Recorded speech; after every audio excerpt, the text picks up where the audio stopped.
एका व्यक्तीचं नशीब किती दुर्दैवी असू शकतं ही घटना पाहिल्यानंतर अक्षरशः तुमच्या डोळ्यात पाणी येईल। हा शेतकरी मुलगा एकुलता एक होता। त्याचे वडील कोरोनामुळे त्यांचा मृत्यू झाला होता। संपूर्ण घटना पाहण्यापूर्वी MM मराठी न्यूजला सबस्क्राइब केलं नसेल तर जरूर करा। एका अपघातातून तो वाचला, परंतु दुसऱ्यामध्ये काय झालेलं आहे पहा।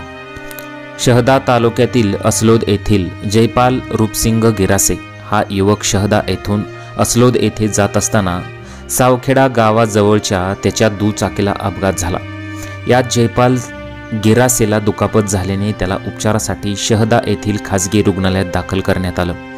त्याची प्रकृती गंभीर झाल्याने त्याला अधिक उपचारासाठी धुळे येथे रुग्णवाहिकेने नेण्याचे ठरवले। रुग्णवाहिकेने धुळे येथे नेत असताना पावसाची रिपरिप सुरू असल्याने निमगुळ गावाजवळ रात्री 10:30 वाजण्याच्या सुमारास रुग्णवाहिका अचानक पलटली आणि थेट झाडाला जाऊन धडकली। जखमी तरुण जयपाल पुन्हा जखमी झाला। त्याच्या कानातून व तोंडातून मोठा रक्तस्राव झाला।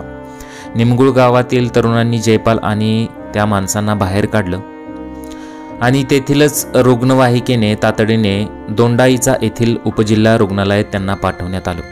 तेथील वैद्यकीय अधिकाऱ्यांनी तपासणी करून जयपाल गिरासे याला मृत घोषित केलेला आहे। असलोद येथील 25 वर्षीय जयपाल गिरासे याच्या वडिलांचे कोरोना काळात निधन झाले होते। जयपाल गिरासे सर्वसामान्य शेतकरी कुटुंबातील होता। तो घरातील एकुलता एक असल्याने घराची सर्व जबाबदारी त्याच्यावरच होती। त्याच्या कुटुंबाचा आधार हरपलेला आहे। सरकार जसं बाकीच्या लोकांना मदत करतं तसंच या शेतकरी मुलाच्या कुटुंबासाठी मदत केलीच पाहिजे, अशा कमेंट्स बऱ्याच लोकांनी केलेल्या आहेत।